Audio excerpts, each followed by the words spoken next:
I've participated in a number of temple dedications, and none have gone better than this one. So we're greatly blessed. I'd say heavenly crescendo is a word that comes to mind. Oh, It was really a remarkable 10 days, 9 or 10 days, but to be able to have this as the finale for those 10 days. And today just felt absolutely heavenly. Yeah. It just was really punctuated by the Spirit and the people and their preparation spiritually. Well, everyone did their parts well, and the people, they're so loving and so anxious to serve the Lord and serve each other. They're just so pleasant to be with. It's really a reverent, sacred feeling you have among them. What impressed me in Chile here was we saw that the foundation of the church that has been building, but then we saw the rising generation last night. Yeah. The youth that were there, and 1,500 of them in the stake center, but broadcast to thousands more.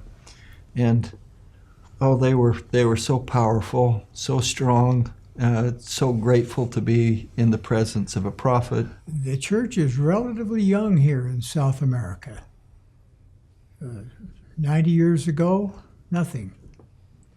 And now, former general authorities were there, and young people who have been in the church for a long time. We saw 4-generation families. This is a calling, and it's a cause. It's the Lord's work, and it's a privilege for us to participate in any way. We love it. It's very energizing to see these beautiful children, to see these beautiful people who love the Lord and they love the Lord's servants. It's not Russell or Gary that they love. Mm-hmm. It's the office. We know that. We understand that. I've learned much from President Nelson.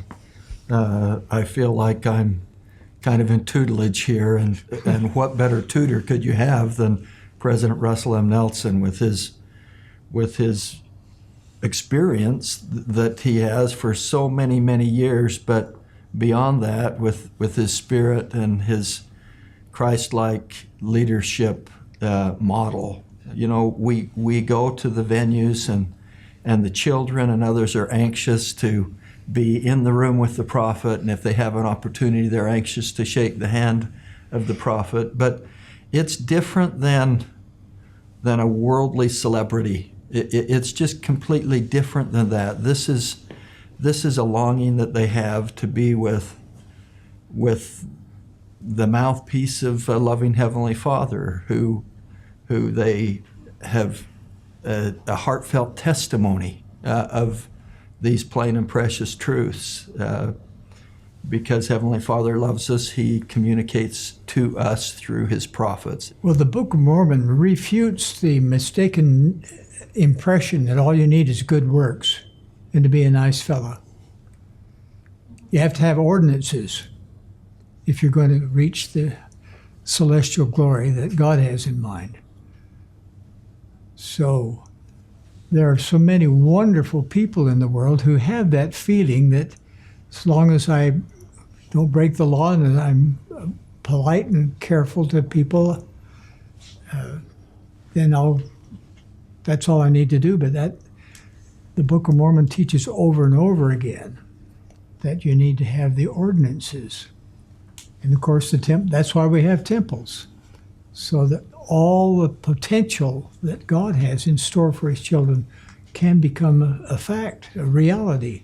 We find good in religions around the world, good people of good heart, but for them to be able to capture the fullness of the gospel, which includes what President Nelson just described, ordinances, temples, revelation, keys, priesthood authority. This is what is unique about the Church of Jesus Christ of Latter-day Saints. No one else can offer perpetuation of the family unit beyond the grave. And that, according to our Heavenly Father, is the greatest gift that He can give to His children. This is a global ministry. We're prophets for the whole world. All of God's children, not just the members of the church. So on this tour, we've talked to people in 5 different countries. If there are 200 countries in the world and more, 5 is such a small drop in the bucket. Yeah, we'll get around, but we'll still miss more than we'll touch, but we'll try. We won't give up just because it's a big job. We're just at the exponential phase of growth, yes, but it will continue. The Lord said, I will hasten my work in its time, and He makes good on His promises. We're witnesses to a process of restoration. If you think the church has been fully restored, you're just seeing the beginning. There's much more to come. Wait till next year. And then the next year. Eat your vitamin pills. Get your rest. It's going to be exciting.